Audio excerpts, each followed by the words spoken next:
Welcome back all you YouTubers, you crazy things just watching boat builds all day on YouTube. This is Beth, if you haven't seen her before.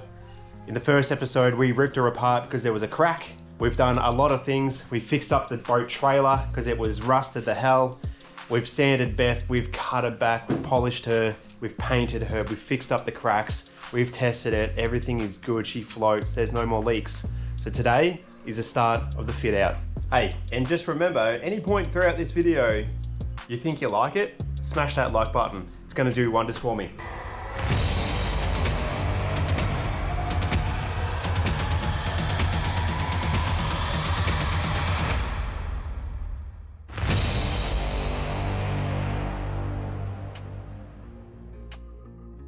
The other thing I really want to remind everybody, just at the start here, is this channel, generally just a fishing channel. So the boat build is a side project. It's not going to be around forever, and I'm not going to continue to do these things. So if you're here, check out the fishing videos. If you like them, maybe you'll stick around for some more. On the ground over here, I've got myself 39 meters of aluminium angle, and we've got a couple of bigger bits.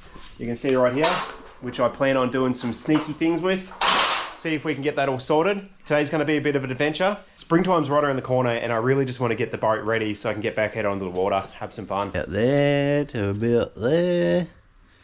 I reckon 126, 1,260 mil. Let's mark it out on this. Boop. That'll do. See how we go.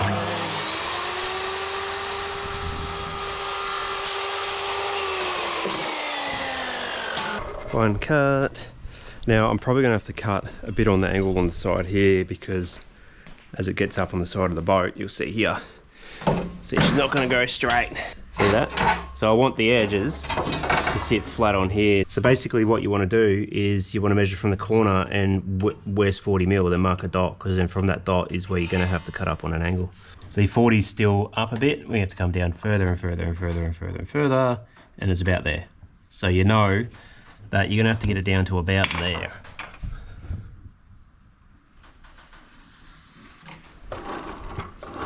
Looks about right.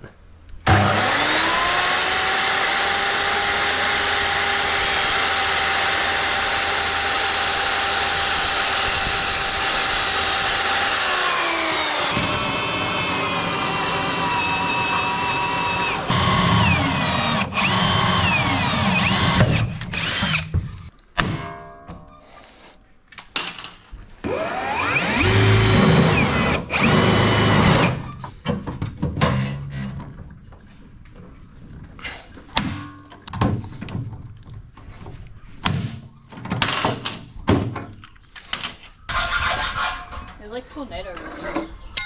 Are they? Yeah. For Bendigo? Yeah. The radar said it was worse than Bendigo, but it's all passing. Yeah, we might have to bring the chop back inside and call it a day. Because you can't do this work with storms. All right, now I know it's getting dark, but I'm just gonna get this last one done. Test pieces on top. Basically, I need to just make sure it's gonna line up.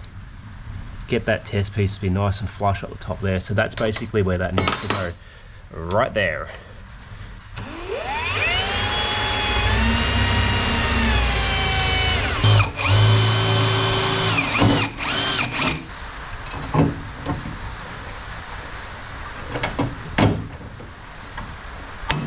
Well, I've got to wrap it up for today. It's just getting way too stormy out here. I don't have lights, so the only problem is it's just getting too dark.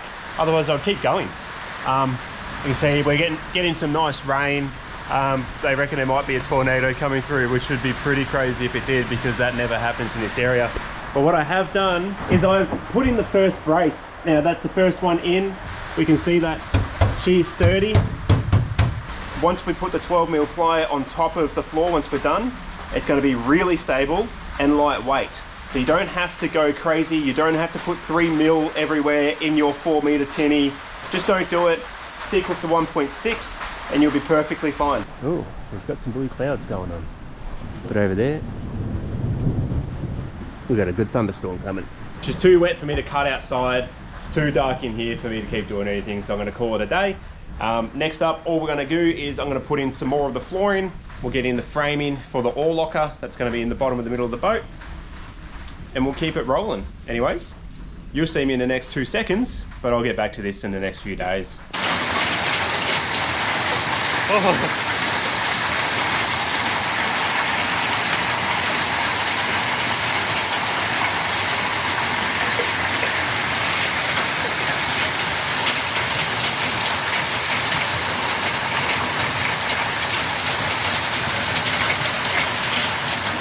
Trying to protect the car. I don't want to smash windows. Told you it'd be just a second. So you can see behind me, I've done a little bit extra work. I've put in an extra brace along there. And then in here, I've put in the 2 first long braces there, which is the center storage locker that I'm gonna do. The wife's coming out to help me. Not really, she's clamp that one up. Get a couple drills in. Let's go. This one's going to be a bit tricky on this side. I have to be as close up as I possibly can.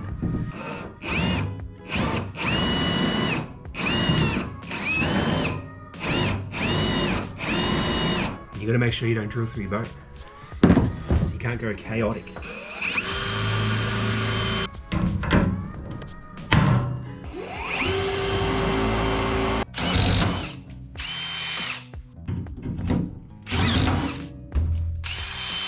So there we go, we've got it all sorted out.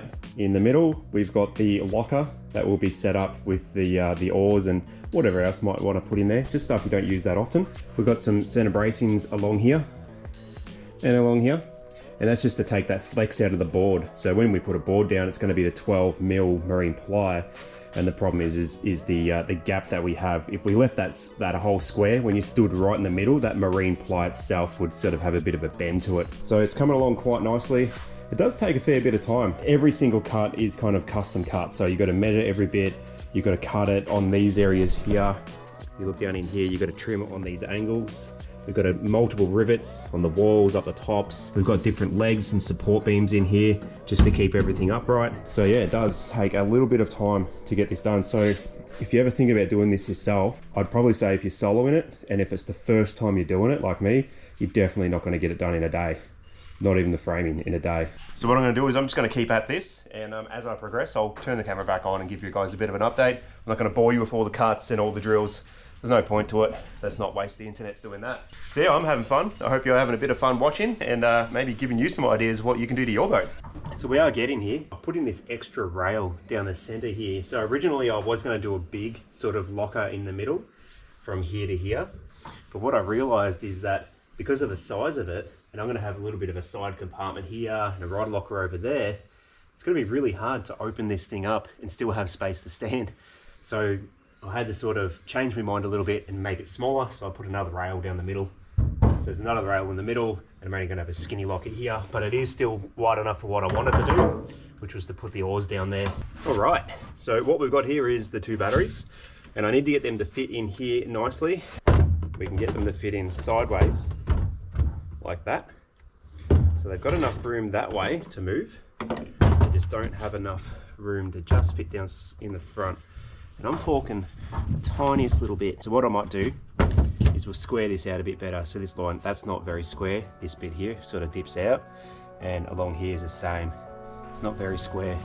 So I'll square them out. I'll mark some lines, and then we'll get the angle grinder in here, and we'll just do some nice trimming.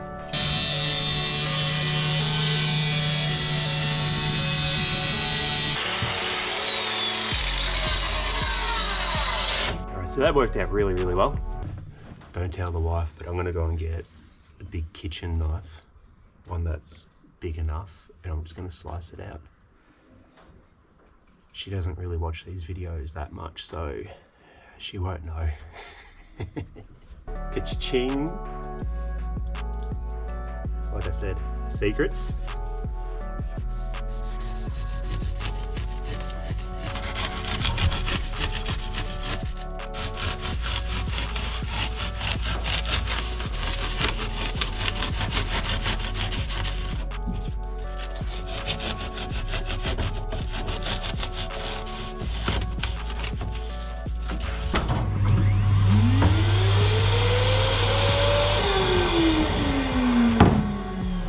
Hold up. Something is blocking the vacuum cleaner. was wondering why the vacuum cleaner wasn't working. It's because it's actually clogged up with all these rivets. But the note to self, don't suck up the big rivet bits.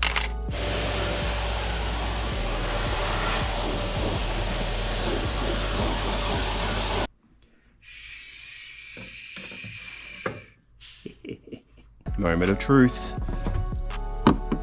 Ka-chow. Look at that. That's going to be real good. So knowing that these need to be sitting down at least here, it's going to have a wood top, so that's okay. There's not going to be anything that's going to cause sparks. But the bottoms are hanging a little bit low. So I need to measure the distance, and it's going to come down a bit here. So I need to have a shelf that's down this far, which means that it's actually going to be quite easy to do this shelf.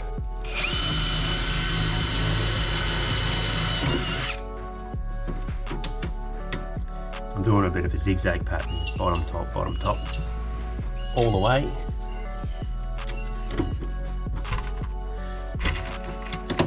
Just roughing out the spacing on that as well.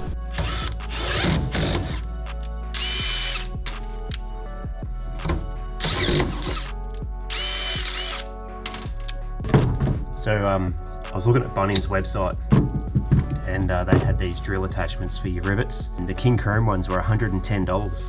And I thought, I'm not spending $110 on an attachment that I'm going to use for just the boat. So I jumped on the eBay and had a look, and I found this one. Without a lie, it is exactly the same shape and color, even the same divots and everything as the king chrome one. So I reckon they've just knocked off the whole design, and it works really well. Oh yeah, it only cost me 15 bucks.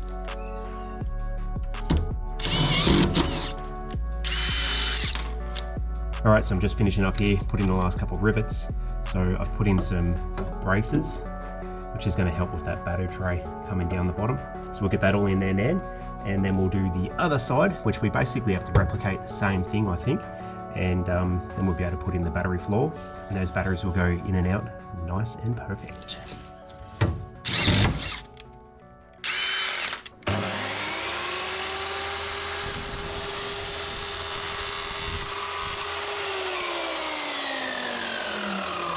We're almost ready for that battery tray.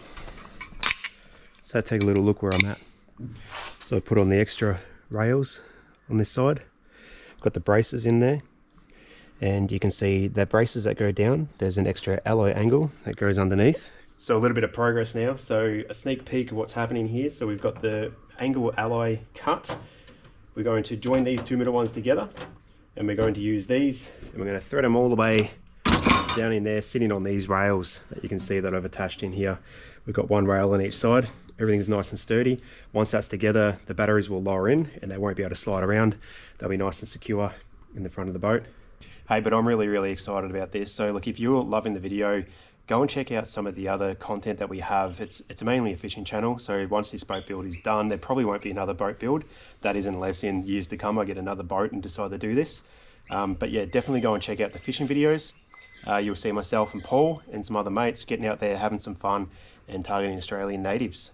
I'm going to get back into this, and less talking, more working. So I'm just getting the last one in here. It's a little bit tricky because you have to have the drill on an angle. I don't have very much room in there at all. I'm trying to get the rivet tucked right up in the back corner there as far as I can get it, so then the battery doesn't sit on it.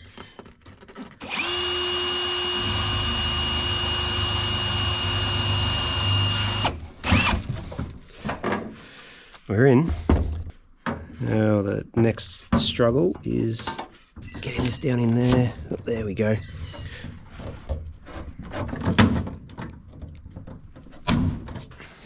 Done. Check it out. So the tray is all in. It did take a little while, I must say. So what did I have to do to get this tray in the middle here using the angled iron? So what I did do is I put on the angled iron here. This was the original one that was actually facing the other way. I've flattened it out, leveled that out there, and I've done the same on the other side. We've got some braces down there, and then we've got another alloy angle brace coming across the side here. So we've got the same on the other side, and we've got these rails that are coming in here with the divider right in the middle, so then we can slip these batteries in there nice and sturdy. Thumbs up to me, give me a like on this video. I'm going to keep at this The next step is I've got to figure out what I'm going to do here to stop this from flaking off. And we've got some sharp edges here, so I might end up putting some alloy angle on the corners here, and I'll see if I've got some thin board that I might be able to just have slip down in the side there. Boom. What do we got here? This is going to complete the ultimate battery box. So what I've got is some alloy angle, which is going to be used for the sides, like this. Pretty straightforward. And to stop the walls from spewing foam and everything everywhere, I've cut up some nice boards, and they will just slip right in there. Oh, that is just glorious. So I've got the first board just sitting in there, and look at the fitment. Flush down there, and it sits just under the lip up there. It's going to cover everything nice. It should fit just in. I'm talking just like that. Check that out. So once these are all in here, the batteries are just going to have a nice little home. Well, there we have it. We've got the ultimate battery box, which is fitting both of those batteries absolutely perfect, nice and snug. We've got the majority of the main floor all put in, and we've got enough space for a little tiny little bunker in there, just a little lid, so we can put the oars in underneath the floor. We've also done a lot of work on making sure that when we do put the deck out, we've got the braces in the right spot for the esky hole. So basically, deck all the way across, and the lid's going to be there to get to the esky. You don't have to have an esky in there. Could be a cooler bag, could be your tackle bags, could be anything, but it's big enough to put in a small esky. Well, that's it for me from today, guys. Thank you very much for watching. Go and check out some of the fishing adventures. Like, subscribe, do all that cool stuff, and I'll catch you on the next one. Okay, yep, settle down. Anyone was thinking their cables weren't going to fit, they fit perfectly. Didn't see nothing.